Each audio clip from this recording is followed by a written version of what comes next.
Good evening. Good evening. It's 8 o'clock in Yerushalayim. This is WebYeshiva.org, and it's time to begin our regular Halacha Shir. Our topic for this series is hair covering and Halacha, perhaps slightly more precise, but giving the same idea would be head covering. And we're going to talk about the differences between head covering and hair covering as we go along. Can I speak louder? I think I'm on maximum, but let me check. Yeah, I'm on maximum.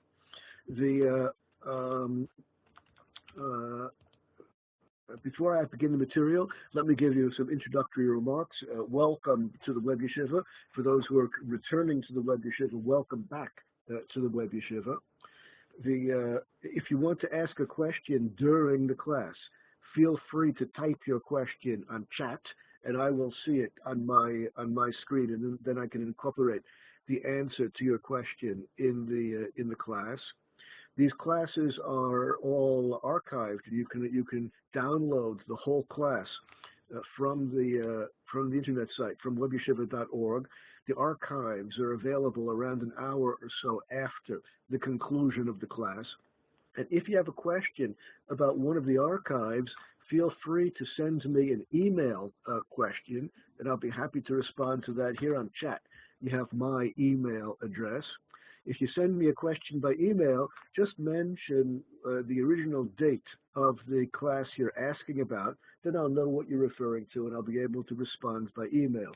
I don't look at my email every day, but within a few days, I hope you'll be able to get an answer from me. Now, with this introduction, let's begin the material. I flipped a coin whether to begin with head covering for men or head covering for women, and the women won. So the first half of the series is going to deal with head covering for women, and the second half of the series will deal with head covering for men. And we'll see the principles are different, but let's go one at a time. Let's see if I can get the material on the screen with my first click. How do I get to the next page? Over here. Here we got it. Okay, we begin with the Mishnah, and then we're going to proceed more or less in chronological order down to today. What it says in the Mishnah is as follows. Elu yotzot. These are the women, these are the married women who leave their marriage. It's a polite way of saying getting divorced. These are the women who get divorced. My volume is on maximum. These are the women who get divorced, shelo b'ktuba, and don't have the right to a ketubah. What is a ksuba? What is a ketubah? Everyone knows a ketubah. A ksuba is a marriage document. The idea is as follows. When they still like each other before they get married, before things turn rough, they have to agree about what the conditions are going to, what the financial relationship between husband and wife is going to be. They have to make these decisions while they still like each other. And then later, if the marriage does go on the rocks and they're going to separate, so matters of alimony have already been established in the ksuba, and she'll have the rights to her alimony as specified in that document. That's the way it used to work through the generations. Then along came one of the great rabbis in the early Middle Ages who said, from now on, we're going to make a little bit of a change in the structure of halacha for the benefit of women, although it's pretty clear in the Torah that married men have the right to divorce their wives without the wife's consent, just dump her, even though that's pretty clear in the Torah text. We are not going to allow that anymore. And from now on, the husband is no longer going to be allowed to divorce his wife without her approval, without her consent. If husband and wife agree to the divorce, then they have a right to divorce. There's really nothing for the rabbinic court to argue about. The divorce will be performed. If, however, she says, no, I refuse to accept a divorce, she now has a lot of powerful leverage in order to negotiate an alimony settlement. And since she's been given this leverage to negotiate an alimony settlement, so since the early Middle Ages, the ksuba, the marriage document, is a mere formality and no longer as important as it used to be. It used to be, boy met girl, we're talking about 13-year-old, 14-year-olds, they got married very young in those days. The families would get together and negotiate the alimony conditions in the event of a future divorce, and that's the way it used to work. Well, back in those days, when he could divorce her against her will, and as you point out correctly on chat, back in those days, he had the right to divorce her against her will, not the other way around. Well, of course, he would refrain from doing that unless he was willing to pay the alimony, which had been decided before they got married. And usually it was the families which would negotiate that. Now, there are some exceptions to the rule. There's sometimes she is guilty of ruining the marriage if it's her fault, if he has valid grounds for divorce because she has behaved in a way, she has done something which has ruined the marriage, then he can divorce her and not have to pay the alimony. Well, what can she do that's so bad that she deserves to be divorced without benefit of financial settlement, without benefit of alimony? It must be pretty bad. And let me point out that it works equally in both directions. Nowadays, since he needs her approval to divorce her, that's true unless he has valid grounds for divorce.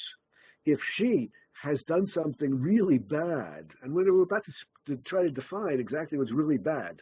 If she's done something really bad, and we're going to talk about that in a moment, what qualifies as bad, then he can divorce her against her will without paying alimony. It works the other way around. And if he is the one who's guilty, and she can force him into the divorce. Let's see what constitutes bad behavior that justifies divorcing a wife without paying alimony. Here's what the Mishnah back in those days had to say. Ha'overet al dat Moshe, a wife who violates the law of Moses. That's a polite way of saying a woman who violates the Torah, a woman who is not Torah observant. If she's not Torah observant, then she can be divorced without paying alimony. Now, this leads to some very interesting conclusions. I'll give you one example, and you'll understand la'an hadvarim magi'im. You'll understand the ramifications of this idea. There was a divorce case a few years ago here in Tel Aviv, not far from Yerushalayim. There was a divorce case here where he wanted to divorce her without paying alimony. They didn't like each other. That's a typical situation when they get divorced. Usually divorces are not very amicable. And he wanted to divorce her without paying any alimony. So he said to the rabbinic court, he said to the rabbis in Tel Aviv, the reason I'm divorcing my wife is because she violates the law of Moses. She violates Torah law. She's not Torah observant. And here, the reason she is not Torah observant, the reason I wish to divorce her is because she does not cover her head in public. She does not cover her hair in public. And that's so reprehensible. That's so bad that I wish to divorce her without paying any alimony. To which she said, well, it's true that I do not cover my head in public. But it's also true that we, both him and I, we are not Torah observant. And here, I'll show you some photographs, she said to the court. I'll show you some photographs of us at the beach, which will demonstrate to the court that we are not Torah. Neither of us are Torah observant. Well, you see, this is a very interesting case. He wants to use the halacha in a way that will excuse him from financial responsibility for alimony, and his argument is exactly in accord with the halachic sources we have before us on the screen now. But I'm sure you sense, I'm sure you feel that there's something fundamentally perverse about this. Here we have a man who is not Torah observant at all, who wishes to use the principles of Torah observance in order to be exempted from paying alimony to his wife. There's something rather absurd about this. The great Sephardic rabbi, Rav Ovadia Yosef, was the head of the Bet Din in those days in Tel Aviv, and he reasoned as follows. This couple were not Torah observant when they got married. That's an established fact, and no one disagrees with that. They were not Torah observant when they got married, which means that he knew that she would not be Torah observant when they got married. He knew that as a fact. He knew that's the marriage he's accepting. He knew that's the marriage he's getting into. That's the marriage he wanted.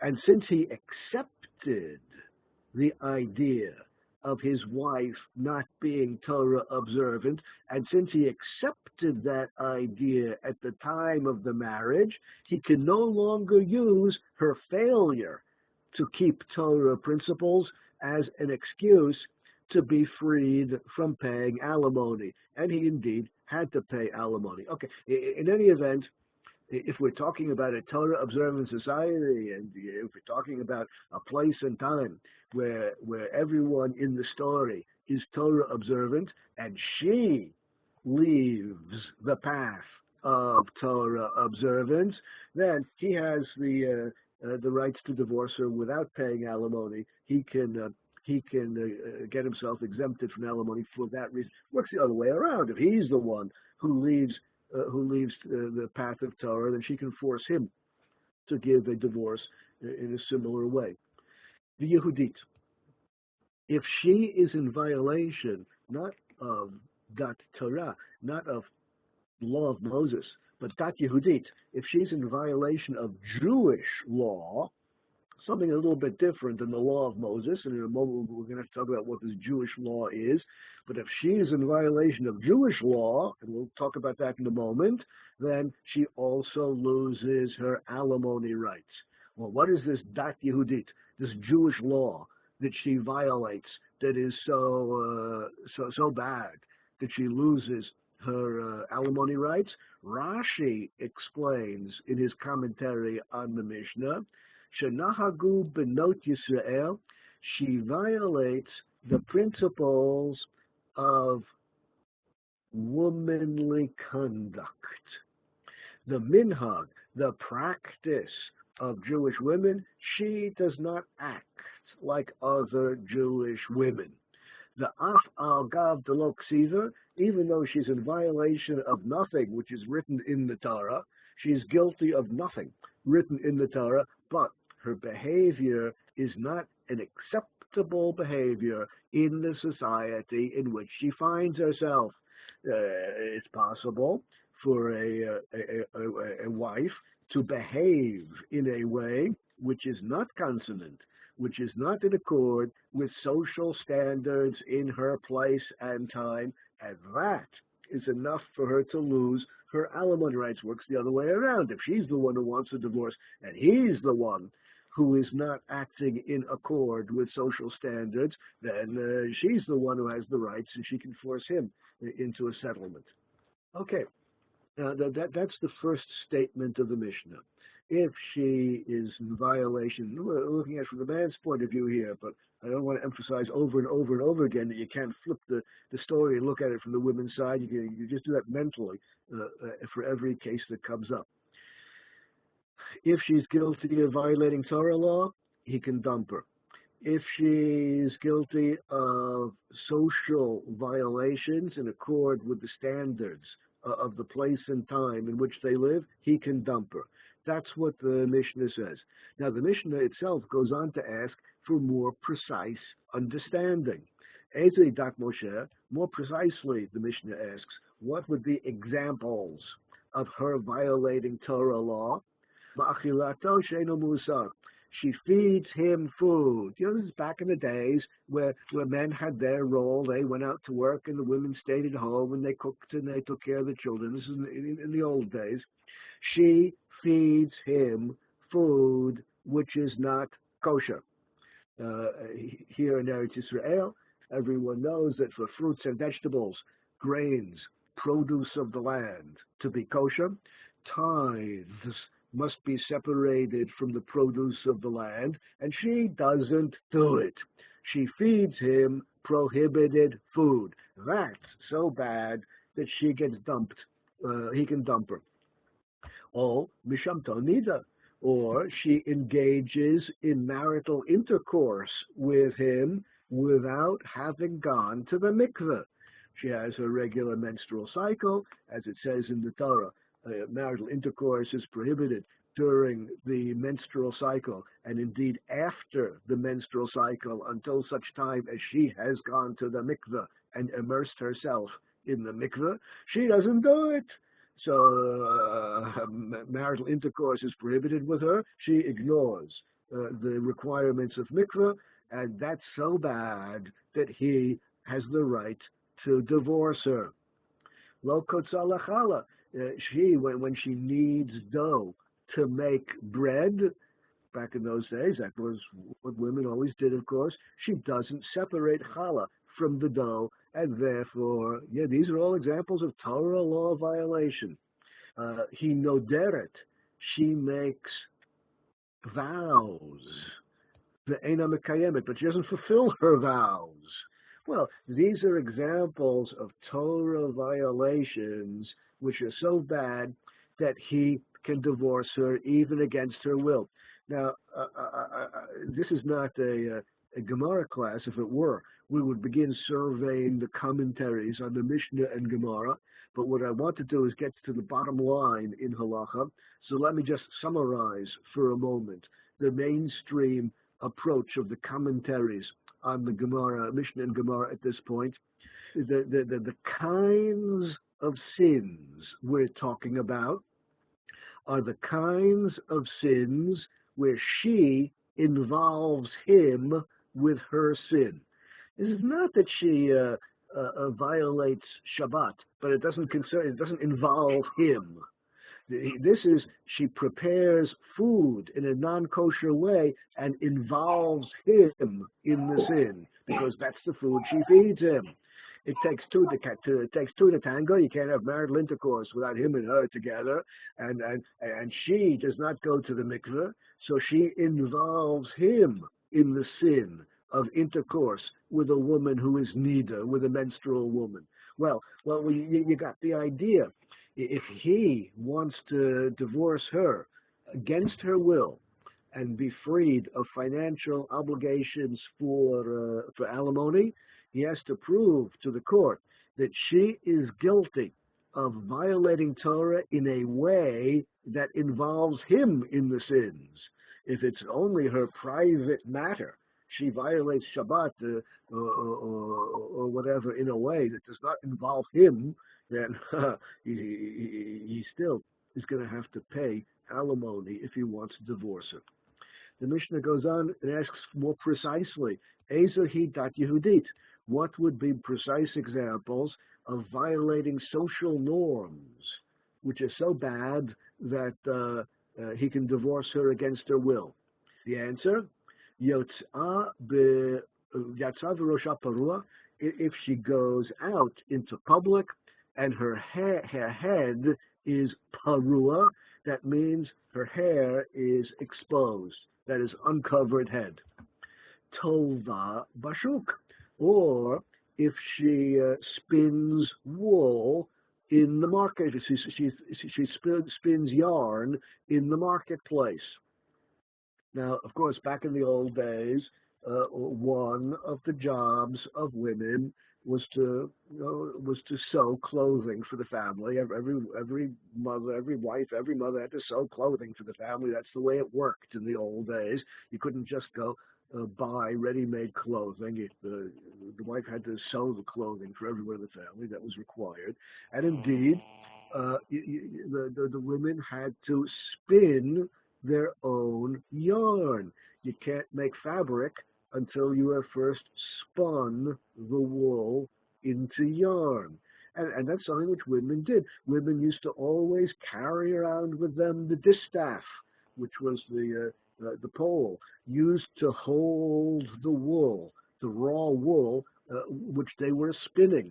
And women always had their distaff with them so that when they had a spare moment, they could spin some wool.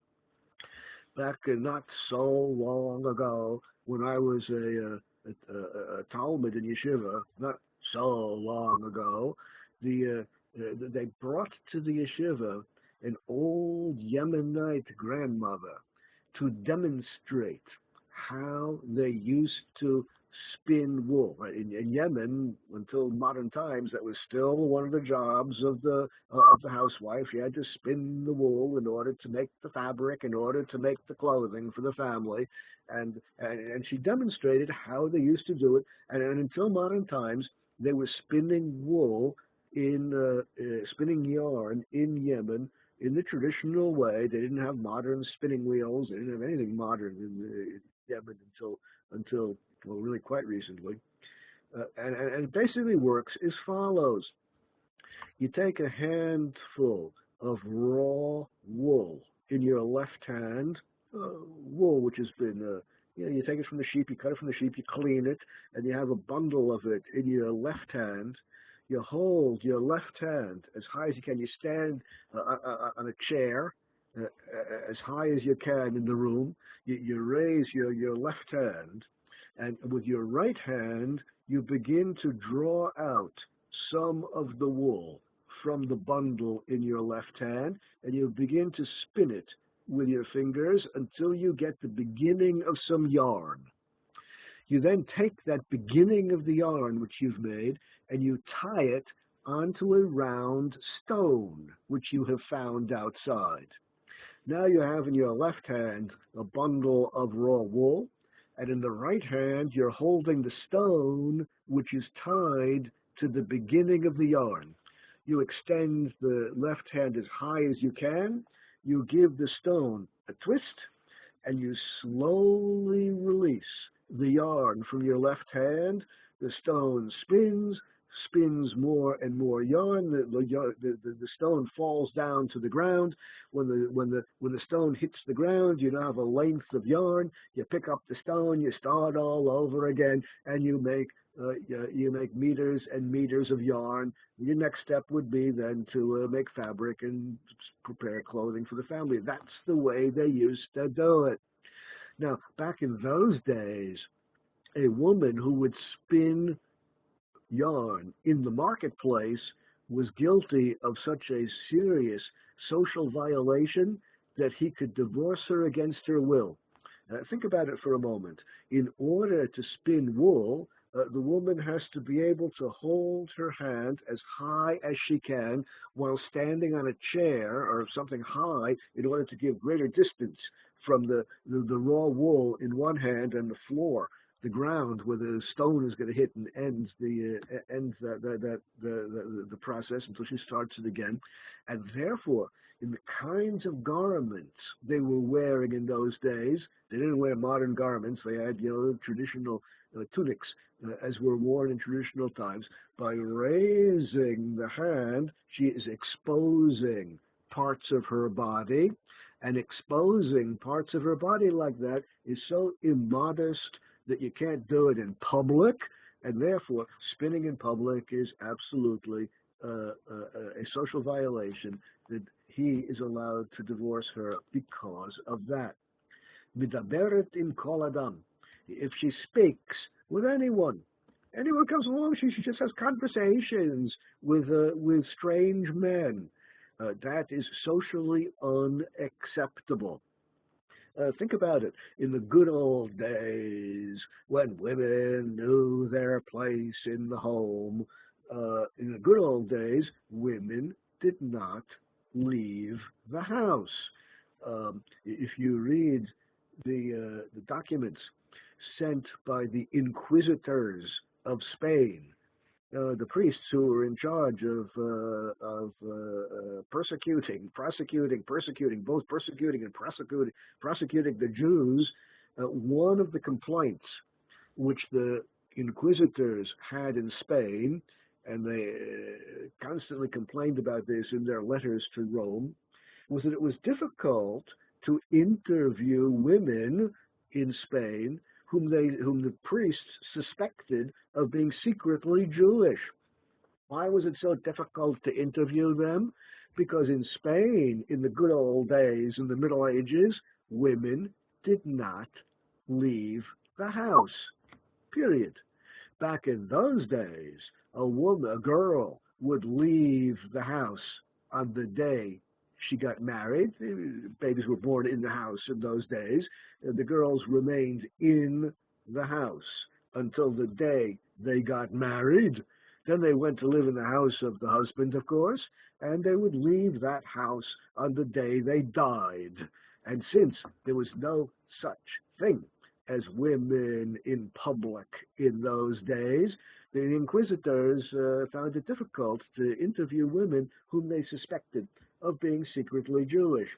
Now, that's a little bit of an extreme example of women being shut up in their homes. That's a little bit of an extreme example. As the Rambam says, and the Rambam lived in Spain in those days, as the Rambam said, a husband has to allow his wife to leave the house to visit her family members a few times a year. The example I gave is a little bit extreme, but gives you the basic idea of women, like some other religions, are still living in the Middle Ages. Correct. The idea is that whatever are the strict, rigid social norms of the society in which you live, if she's guilty of violating that, then he can divorce her against her will. I just say over and over again, you can flip the story and look at it the other way around. Well, what if he's the one who's guilty of severe violation of the social norms? He's a heroin dealer. He deals in drugs. He markets drugs. That's something so bad that she would be able to divorce him against her. Well, you can't expect someone to put up with a woman to put up with a marriage like that. He's a pimp. Well, you can't expect a woman to put up with a marriage with a man whose profession is that. The story works equally in both directions, but at the moment we're looking at it from the man's point of view, where it's the woman who's doing the bad things. Abba Shaul Omer, one of the great rabbis in the Mishnah, said, "Afa mikalelot yoldav b'fanav," even if she curses his parents in his presence, even if she curses his parents in his presence, that's also really bad, and he can divorce her. Rabbi Tarfin Omer, another great rabbi, said, "Afa kolanit," even if she speaks so loud that everyone in the street hears her. Ezri kolanit, what do we mean she speaks so loud? When she's speaking at home, all the neighbors hear her. That's how loud she speaks. All this is socially unacceptable. Wow. The Gemara, we just quoted the Mishnah. The Gemara goes on to discuss uncovering the head in public as being an example of socially unacceptable behavior. And as far as that passage in the Gemara is concerned, Rambam is, I quote Rambam in this case because he's so typical of the standard approach of the overwhelming majority of poskim. Rambam says, Ezri dat Yehudit, what would be an example of violating social norms? Hu minhag tzniut, for example, if she violates norms of modesty, shenahagu benot Yisrael, which Jewish women follow. What does that mean? The Gemara explains as follows. What is a violation of social norms? Yotz'ah v'rosha parua. If she goes out into the public, this is what the Mishnah said, we saw it on the first screen today. If she goes out in public with her head uncovered, that's an act of immodesty so severe that he can divorce her. But then the Gemara asks, Rosha parua deraisahi. Why is that? Why is going in public, why is her appearance in public with uncovered head considered merely an act of immodesty, which varies according to social standards in different places and different times? Why is an uncovered head merely a matter of social standards? Why is that true? It's a Torah prohibition for women to uncover their hair. Oh, dichtiv. How do you know that? It says in the Torah. Ufarad Rosh Isha. It says in the Torah. When the Torah is talking about the sota, the woman who has been accused of hanky-panky by her husband, that she has to undergo a trial. The woman who has been accused of hanky-panky by her husband, the Torah says she has to undergo a trial, and part of the trial is the Kohen has to uncover her hair. Well, if the Kohen has to uncover her hair must have been covered previously, and therefore the Torah is assuming that her hair was covered, and therefore in this case the Kohen has to uncover her hair. But you see, the Torah assumes that married women cover their hair. It's not a matter of social standards. This is a matter of Dat Moshe. This is a matter of the law of Moses. It's been falsely, incorrectly categorized, the Gemara asks. Tana Debei Eliyahu, the great rabbi, Tana Debei Rabbi Yishmael, the great rabbis in the school of Rabbi Yishmael taught us, as harav of not Yisrael shelo yetzu b'fro harosh. This verse in the Torah is a clear warning that the Torah demands that women appear in public with their heads covered.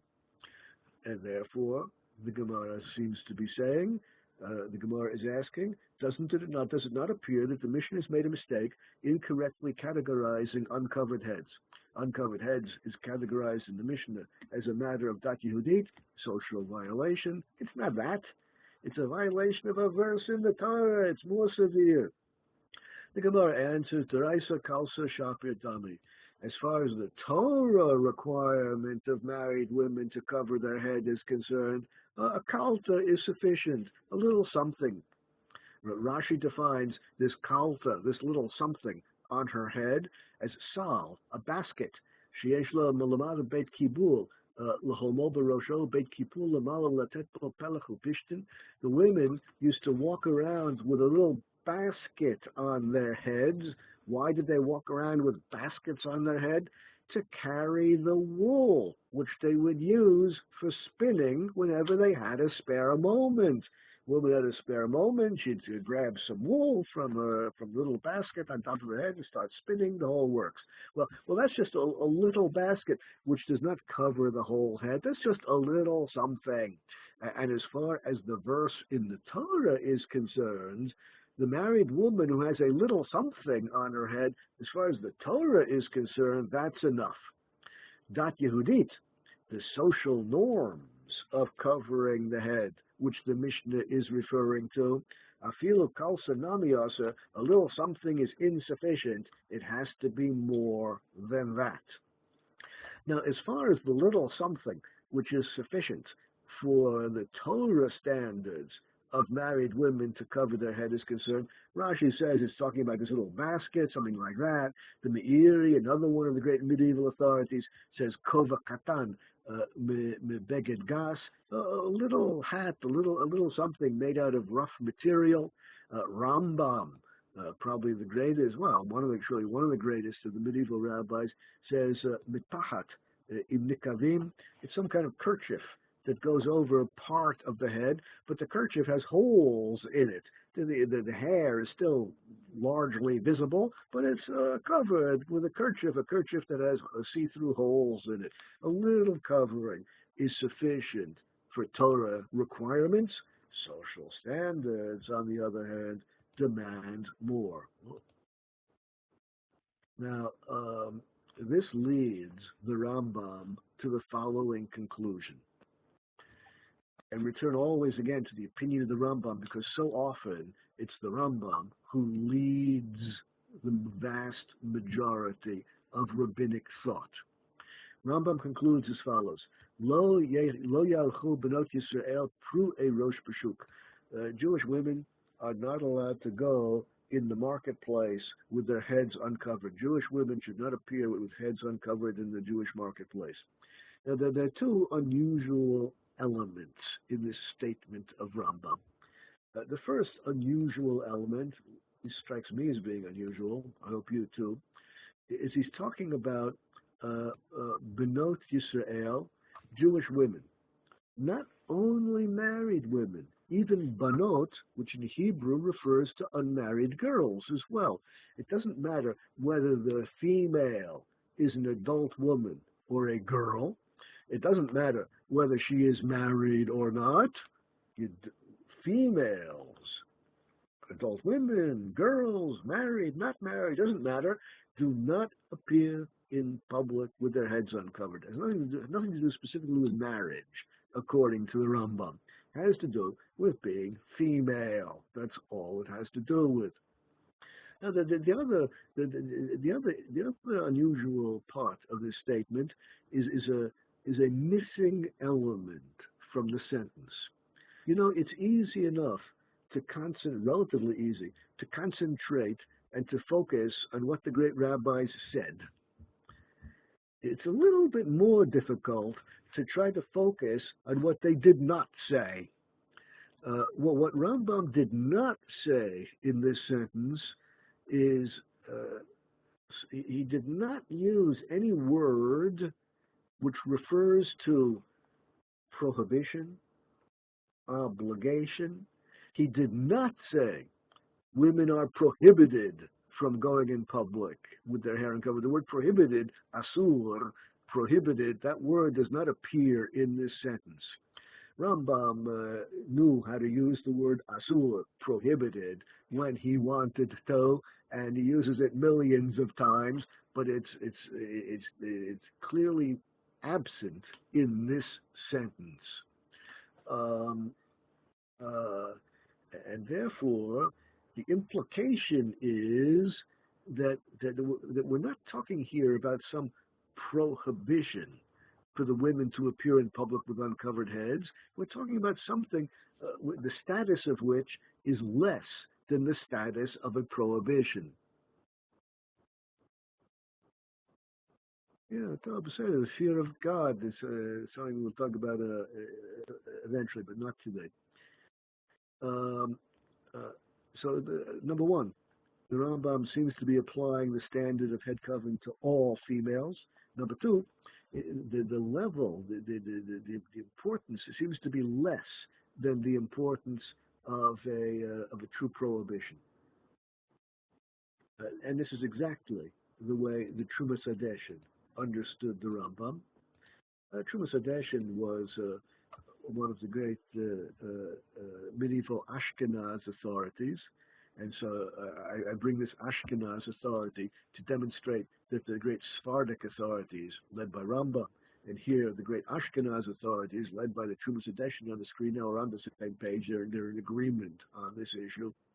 Rambam katav shepriyas rosh eina ela zehirus midrabanan. According to Rambam, there's no true Torah prohibition for women to appear with heads uncovered. It's something of less status, something of rabbinic status.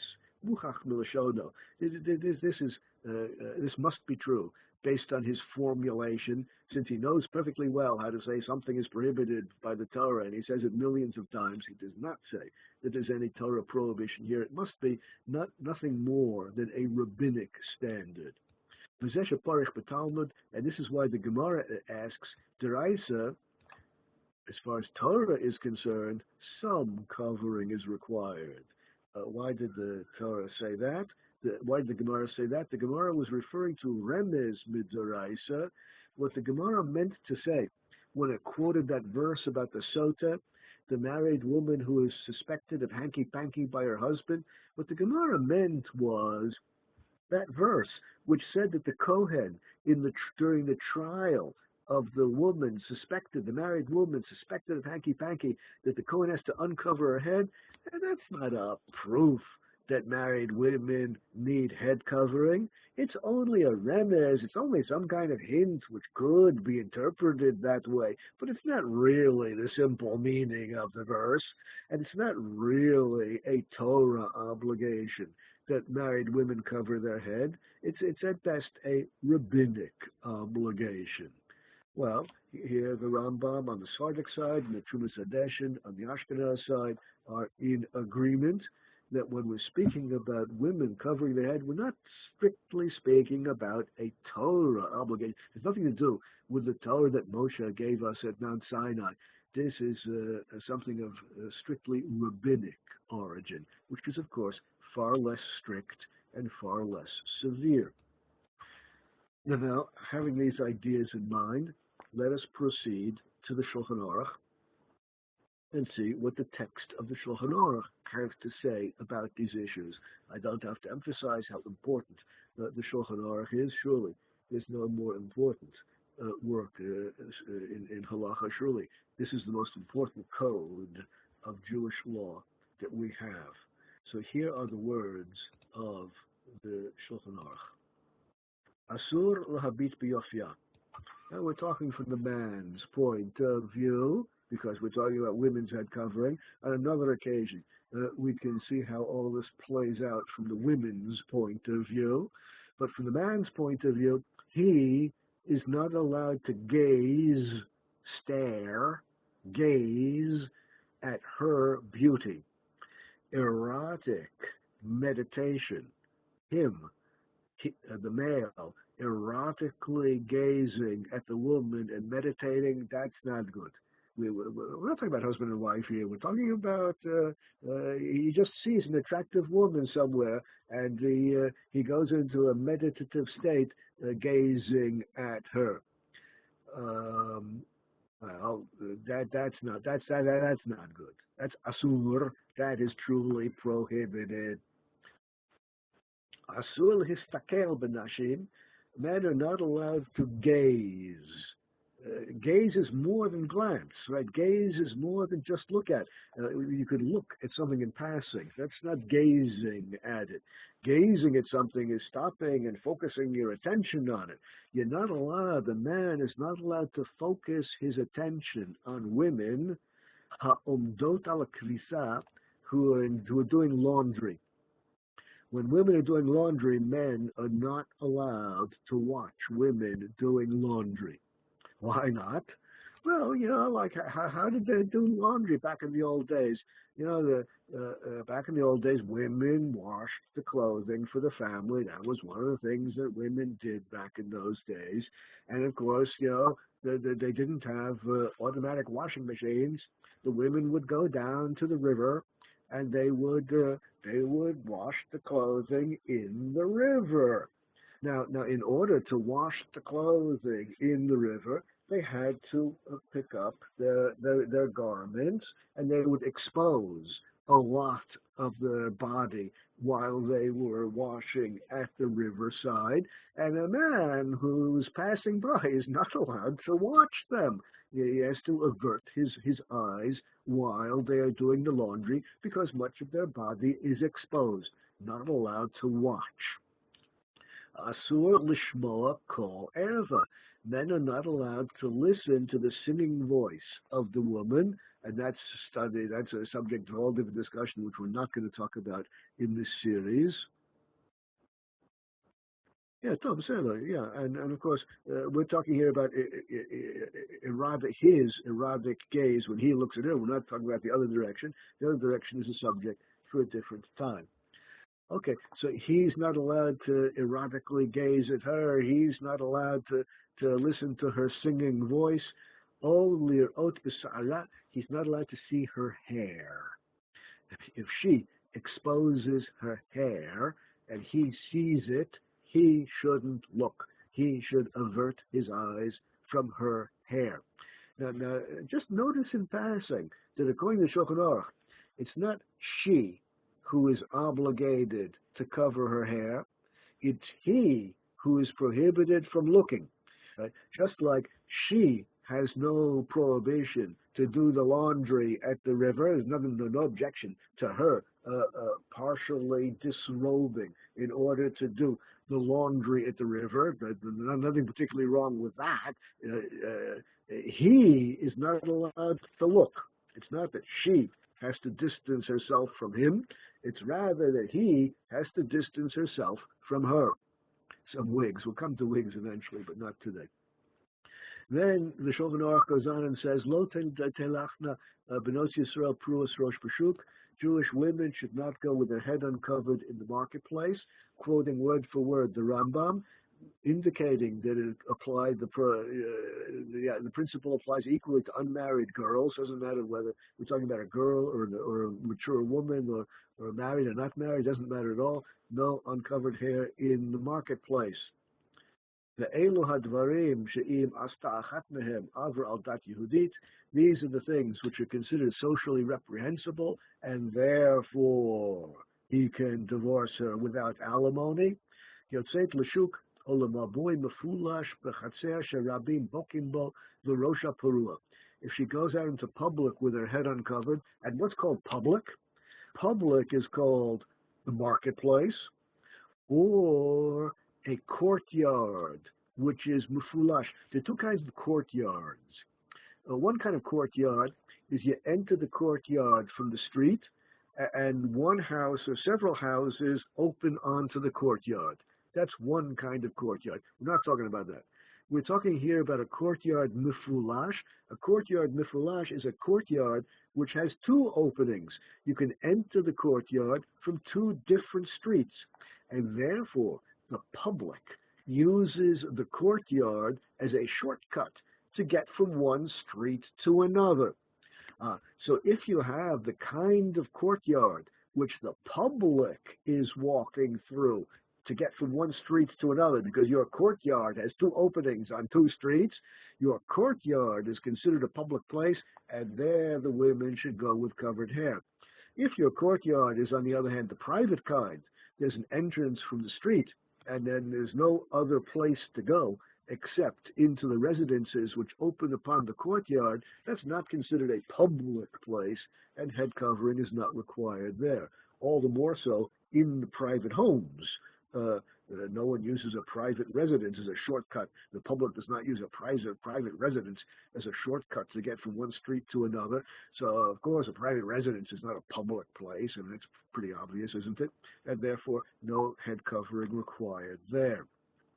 Ein alei ravid k'chol nashim. If she does not have a scarf, a kerchief over her head, as all the other women do, if she does not behave in accord with social standards,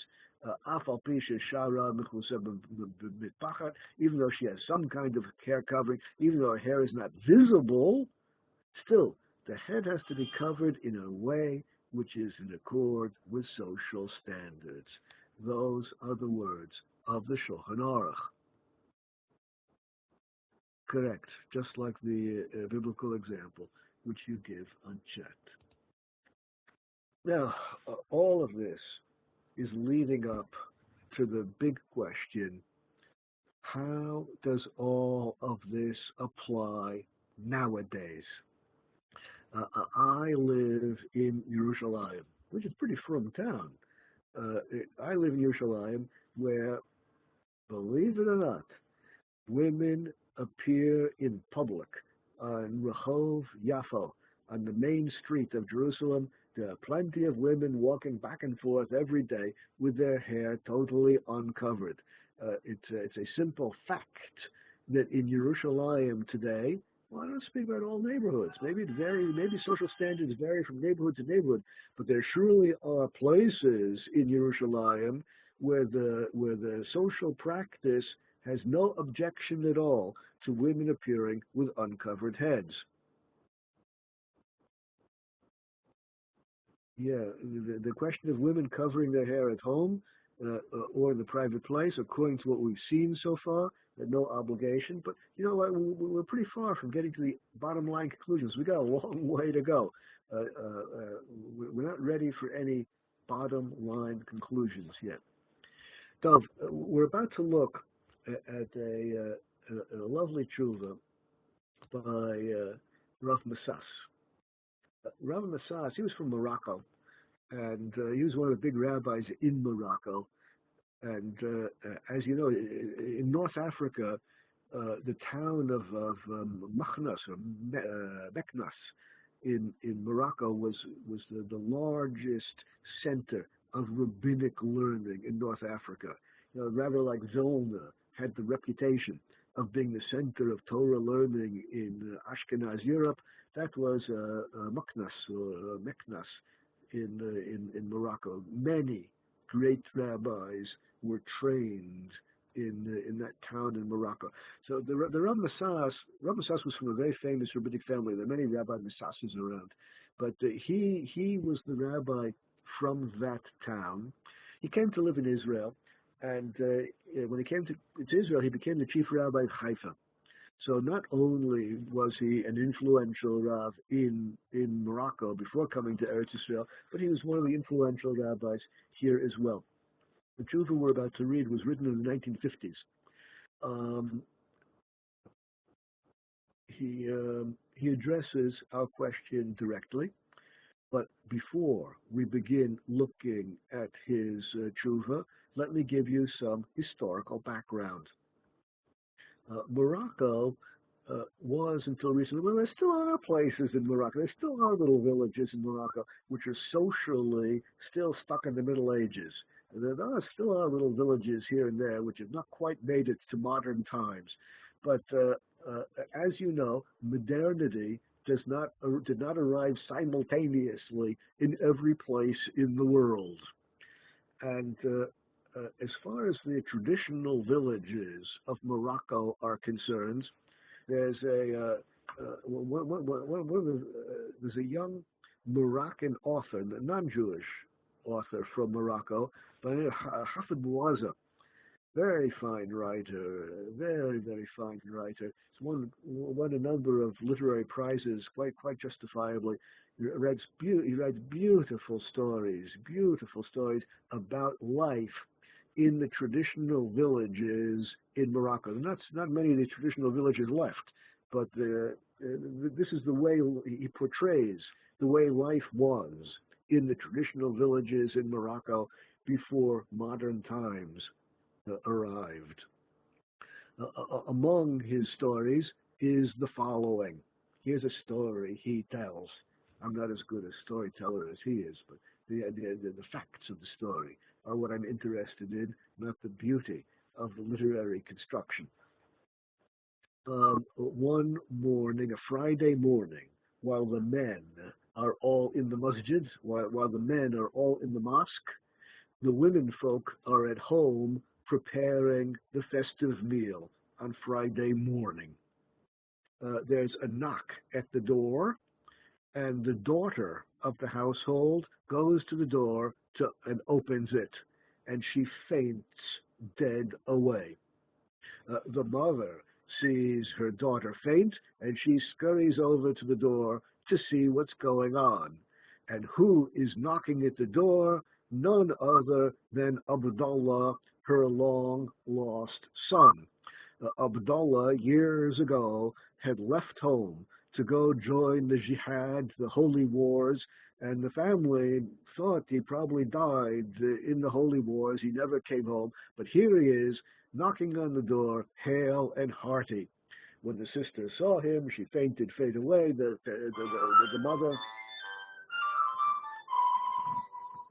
the mother The mother is, of course, jubilant that her son has returned from the jihad, returned from the holy war, safe and sound, and she begins to ululate, the sounds of joy, which you've probably heard at Sephardic weddings, at Sephardic events. She begins to ululate. The other women up and down the street come to see what's going on, and all the women are ululating together, and they all go together, all the women folk of the street together with Abdallah, go to the masjid, go to the mosque, to where the men folk are congregated. They enter the mosque as the imam, the preacher, is in the middle of his sermon. The preacher sees the women burst into the synagogue, and at first he's taken aback, and he's going to shake his finger at them and command them to leave immediately. But then he notices within a moment, the preacher notices Abdallah amongst the women, and he understands immediately what has happened here. And the preacher turns to the menfolk and says, Abdallah has returned safely from the jihad. Let us give a prayer of thanks to Allah, to God. But first, the preacher says, before we offer a prayer of thanks to Allah, please let all of the women folk cover their heads. Okay, now this is a story from the traditional village life in Morocco. Among the elements which you see here is that the traditional Muslim life in the villages in Morocco, the women did not cover their hair. What about the Jewish women in the traditional villages? Here are the words of Rav Masas. Dabani, know, my son, you must know, my son. Ki yesod musad, you must know, my child, that the fundamental principle, le'asor gilui rosh b'nashim, the fundamental principle of prohibiting exposing the head of women, it's all because of a minhag, the practice of women, bimei kedem, in ancient times, lechasot et roshan. In ancient times, it was traditional for women to cover their head, and that's where it all comes from.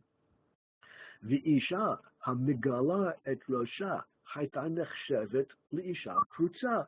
In those days, a woman who would appear in public with uncovered head was considered, prutza, was considered highly immodest. Women appearing in public with uncovered heads in those days was considered an act of great immodesty.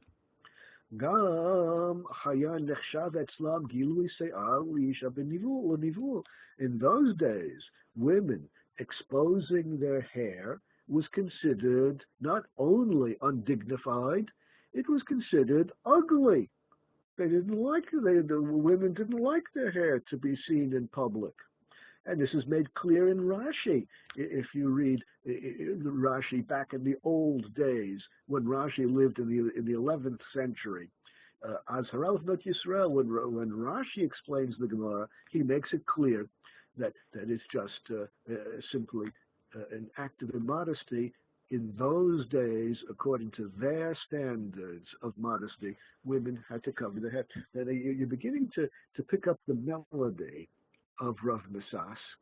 The whole issue of covering heads for women was important then, because in that social context, back in the old days, in the days of Avram, Yitzhak, and Yaakov, in the days of Rashi, back in the old days, society had different standards. And the standards of society in those days demanded women covering their head. That's why the rabbis back in those days were very strict. Couldn't you prove the opposite from the story? In the moment, he's going to prove the opposite from the story, exactly as you anticipate. You've anticipated exactly how he's going to do this. But the rabbis in those days, in the days of the Mishnah and the Gemara, when social standards were such that women, of course, would not appear in public with uncovered hair, of course the rabbis were very strict in those days. That was the society they lived in. Alpi minhag zmanam, that was the custom in those days. Mishum pritzis, mishum nivul, back in those days, this was considered immodest, uncovering the head. Oh, furthermore, מפורש בדבריהם דאיסור גילוי שא בנשים בזמניהם לא גילוי לחוד, רק שיהיה עמו סתירת שיער מכליאתה קשריו. Not only was it considered immodest for women to uncover their hair, but the hair had to be braided as well. Social standards demanded that women braid their hair. Well, he goes on and on and on. At the moment, we've run out of time, and therefore we're going to pause at this point. The point we're pausing in is Rav Masas having made a distinction between then, when social standards demanded covering. Of course, the rabbis were very strict. What about nowadays? Well, that's going to be for next week. What about nowadays? Well, he'll deal with that next week. I look forward to seeing you again a week from tonight.